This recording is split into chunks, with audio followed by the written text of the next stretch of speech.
Let me just refresh. So you know there's no funny business going on.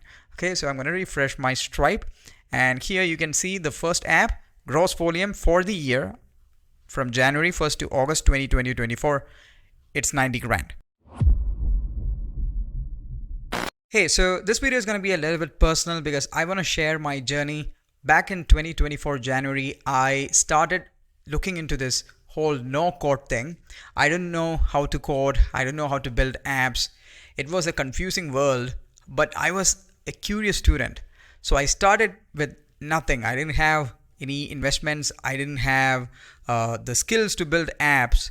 But looking back at it right now, we're in August 2024. I've made 2 apps, and both of them combined has made over 100 grand.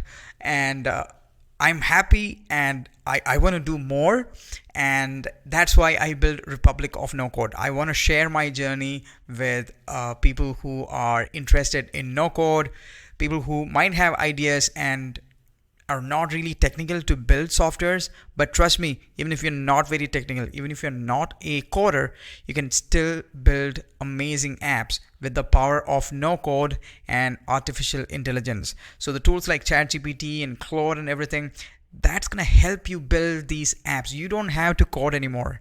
The AI apps are there to code for you. You just have to understand the basics. You need to have a little bit of knowledge. That's all. And you can build apps just like me. I started with nothing. I didn't have any coding knowledge, and I was able to build 2 apps, and both of them combined made around 100 grand. So without wasting much time, let me first show you my Stripe accounts for the skeptics. All right, so I have 2 apps, so both of them are in different Stripe accounts. So this is the first app. Here you can see, let me just refresh. So you know there's no funny business going on. Okay, so I'm going to refresh my Stripe, and here you can see the first app, gross volume for the year from January 1st to August 2024. It's 90 grand, right? And let me open my second software here. All right, this is about 25 grand. Let me refresh that again. And there you go, 25 grand. So both of them combined has made over 100 grand. So the exact amount is 116 grand and $43.13, right? Very grateful for that, and that is the power of no code. And in this video, I want to walk you through how my journey started and what was the thought process and what was the launching process behind these apps. And trust me, it's not what you think it was. All right. So a little bit of introduction about myself. My name is Abby. I just started this new YouTube channel and my Facebook group, Republic of No Code. My main goal with this channel and community is to help entrepreneurs build apps. Even if you're not technical, even if you're not a coder, I want to help everybody build apps or micro SaaSes, which can be sold for making a lot of money. That's the end goal. I'm not going to sugarcoat it and pretend like, oh, we're doing this for the freedom and whatever. Money is freedom for me. All right. So I'm going to focus on that a lot. Anyway, so that's me and my son smiling there. So yeah, I started back in January 2024. I was just scrolling through YouTube, and I found these videos where people were talking about building apps without the need of coding, using tools like Flutterflow and BuildShip and all that. So it instantly got me curious because I always wanted to build apps. I had these crazy ideas and stuff, but I sucked at coding. I didn't know how to code at all. So I even tried following some YouTube tutorials and stuff to create some apps, but I failed miserably because as soon as these tutorials and guides, when they get very technical, it would just like it's way above my abilities. So I give up. It was a cycle, but luckily ever after I found out about no code, I didn't have that problem because there's no complex codes involved. All right. So the first thing that we had to pick, or most people think we have to do, is okay, you're going to go for no code, but which tech stack should you pick? Because In the no-code community or in the no-code world, a lot of tools which you can use, right? So a bunch of tools like Bubble, Weweb, Xano, Flutterflow, Buildship, Xano, and there are 100 more. All of these tools helps you build apps with no code. So most people get stuck in this loop of trying to figure out which one is the best tech stack. Let me tell you, that's not the right approach at all. You do not have to find the perfect tech stack. So I stole this picture from a Twitter guy I follow. He's a well-known entrepreneur, Peter Levels. Most of you might already know him. So he shared this in Twitter. I changed up the text a bit, but the idea is same, right? So there are three kinds of people. There are people with low IQs, there are people with medium IQs, and there are people with very high IQs. And what I've written here are kind of the thought process that might go through each of these people's heads. All right. So the person with low IQ, he's gonna think, I mean, when he is about to start, he's gonna think, hey, I don't know much about this no code. I don't know much about softwares. I probably will make a lot of mistakes, but I'm just gonna pick one and start. So he's not gonna try to figure out which one of these is the best. He's not gonna waste time because he don't know, right? He's not very smart, so he'll just pick one and start. So that's what the low IQ guy does. And the high IQ guy, he also understands, he's smart enough to understand that he don't know much, and he also smart enough to understand he has to pick one and just start. Do not get stuck in that analysis paralysis. The smart guys, they understand that as well. I think a majority of you guys who watch this video, including myself, I think especially me, I am either at the middle or at the lower spectrum. I'm never the higher IQ. I'm pretty sure of that. And I had this problem. That's why I'm explaining this in detail. So basically, the guys in middle, we get stuck in this analysis paralysis mode where we'll try to figure out which tech stack is the best, right? Our worries are, what will we do when we get like 300,000 subscribers, 300,000. Actually, you know what? It would be a great help if you can like and subscribe this channel. I used to think I need to figure out the best tech stack. I need to figure out or use the best app so it can be scaled to 3 million people all going in at once. And it was a never-ending search for the best tech stack and the best apps, the cheapest and whatnot. That is not the right approach. What you should be doing is either be the high IQ guy, which is not possible for most of us like me. So think about like the lower IQ guy. How does he thinks? He just executes.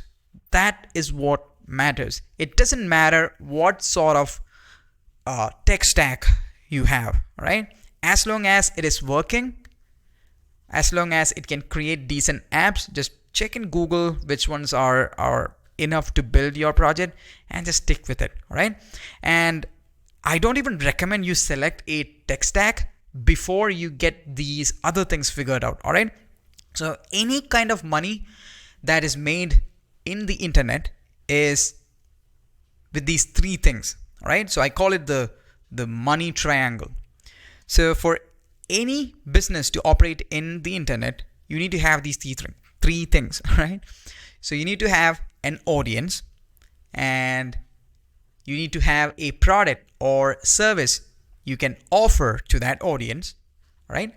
And you need to have an offer. So having a product or service, that is not enough. You also need to create something called an offer. An offer is very, very important. It's different from your product and service. I'll get into details in a bit, how we structured our offer when we started and how we changed that offer to adapt, and how we could build a better offer to scale further. We'll talk about that later. But for now, the first one, audience. By now, you might have already understood I am not that great at talking or charming people or getting a community together. I suck at talking. All right. So I'm not the kind of guy who is capable of building a great community or have, raving fans like most other YouTubers and tech enthusiasts and whatever. So what I did for audience is I decided to partner with influencers who already have traffic. So the first thing I did is I figured out who is an influencer who has an audience in these tiny marketing niches. So a niche means a small industry, right? So for my first software, I knew somebody who is in the local marketing industry. So I get in touch with him. He is an influencer. He has a lot of people in his email list. That's his main traffic source, email list. And he also has a YouTube, but still, I reached out to him and explained the idea. I prepared a presentation, I showed it to him, and he was impressed. He also had some suggestions, so he gave it to me, and we formed a partnership, right? So we decided to leverage his audience, and he's the one who creates all the videos and stuff, because I hate creating marketing videos. All right, I just know to talk like this. This is me being totally real and raw. I don't know to sugarcoat stuff and do all that stuff. So I just decided I'll leverage other people's audience. So that's what I did, and I only went for small micro niches. I didn't go for this broad niches like gamers. That's like a big niche, right? I only went for a small niche. It's called local marketing agency. So I'm only looking at influencers who are serving to local marketing agencies. That was my first app. Second app, similar story. We went to somebody who is in the paper call industry, and he also agreed to do a partnership, and that is how we built the second app. So in both my apps, what we did is I basically partnered up with somebody who already have an audience, and that's how we built the first pillar or the first side of our money triangle, that is audience. All right. So if you know how to build traffic on your own, I'm very good at driving paid ads, but I didn't have money, so I didn't go that route. I just chose the easier route to jumpstart. So I leverage my network to find people who already have audience, and I leverage that. All right. So that was the first side, audience. Second one is product. Now, a golden rule about product is you should not build the product before you sell it. So I learned it from my mentor. He's also my partner now. He taught me that it is not a good idea to build a huge software and then trying to sell it to an audience, because you don't know what their actual needs are. So you might spend like 3 months building an app and software, you bring it to market, and people are gonna look at it and say, nah, we don't want it. It's not solving our problem. So do not build before you sell, or a better way of saying it is sell before you build. And that is exactly what we did. So to our audience, to the audience of my partner, what we did is we created a webinar, a Zoom call, where we explained what our plans are. We were truthful to them. We told them, hey, we are planning to build this software. This is what the software is going to do. Those who are interested, raise your hands. And if you are joining in as an early adopter, what we're going to do is we're going to give you a massively discounted price, and we will build the product along with you. So I just built a very basic product. They just could log in and do one operation, and that is what they got when they signed up. But after a few months, of course, we worked with these clients and we built up the software, and now it's an amazing software. It has a lot of features.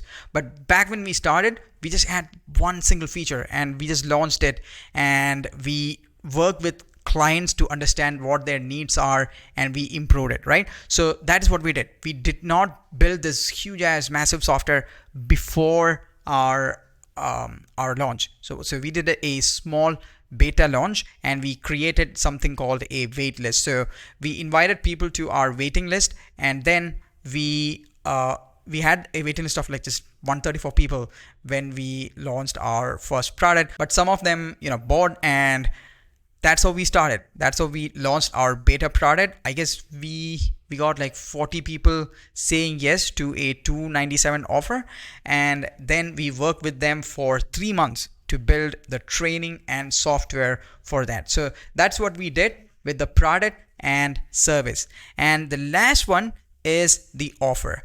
When you sell software or when you sell micro SaaS, you might be inclined to market its features, right? So one of our softwares is helping people build their own AI chatbots. We could talk all about, hey, you can enter a URL and the chatbot will build itself. Chatbot can create appointments, book appointments, blah, blah, blah. We can talk about all those features. But you know what? That's not going to sell your product or service. What you should be talking about is the benefits. It's all about convincing the customer or the prospect about what is in it for them. How will their life change once they join your program or once they buy your software, right? So you have to talk about the benefits. It should be result oriented. So you have to take what you have, the product or service. It has a bunch of features. It might have some shiny stuff. You need to turn that product or service into an offer. All right. In our case, our software, the first one, we were building chatbots for local businesses, right? Instead of just selling chatbots for local businesses, what we did was we created a training around it so that agencies or people who are new to digital marketing, they could buy our software, white label it, which means put their logo on top of our software, and sell it to other local businesses for profits. All right. So instead of talking about our features like, hey, you can click 3 buttons and build a bot, we didn't talk any of that in our marketing. What we talked about is, listen, with this software, you will be able to make that extra income you always wanted, right? So our angle was different. We were not just marketing the features. In fact, we didn't talk about features at all. We were mostly talking about the benefits, the results. So that is what we focused on, and that is what an offer really is. So that is how I launched. I leveraged the audience that other influencers already have, and I partnered with them. And then I built a minimum viable product. I didn't build the biggest software out there. I built a tiny micro SaaS, and then I launched it to a beta list. All right. And after my launch, what I did was I worked one-on-one with every single person who bought my software. It was kind of sleepless nights.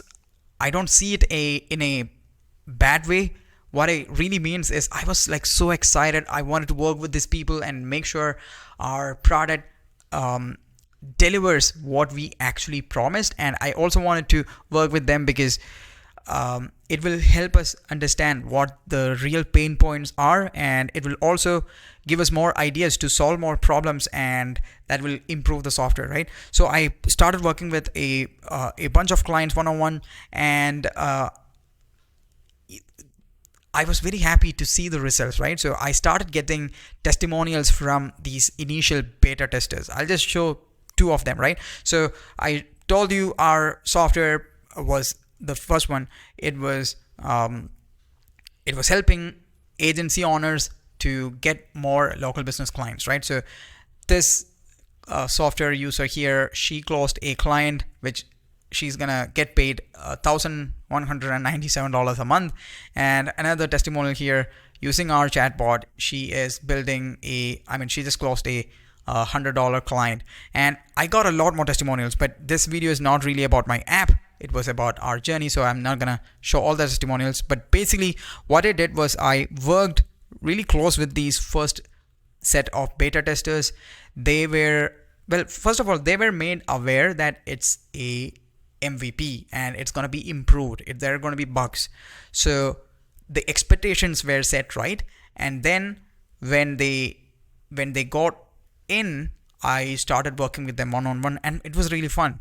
So I could solve a lot of problems and I could see the results. It really made me happy. And to think about this, all started with a small wait list, like 134 people. Then what we did was we launched and scaled it to a bigger audience, right? So it started with a 134 people list. Now we are close to 7,000 people list, and the only thing we added was the offer. So we started with our beta list, right? Then we built our offer on top of that product. So our product is not just talking about the features. We created it into a complete program that will help people build their own agencies on top of our software. So that's how we managed to scale our softwares. All right, so that is my story. I hope this was helpful. I am not the best when it comes to videos and stuff, but I will try my best. I promise I will try my best to keep things as real as possible, and more to come in Republic of No Code. We will start tutorials on Weweb and Xano because that's my favorite stack. You can build literally anything with these two apps. All right, so speak to you in those videos.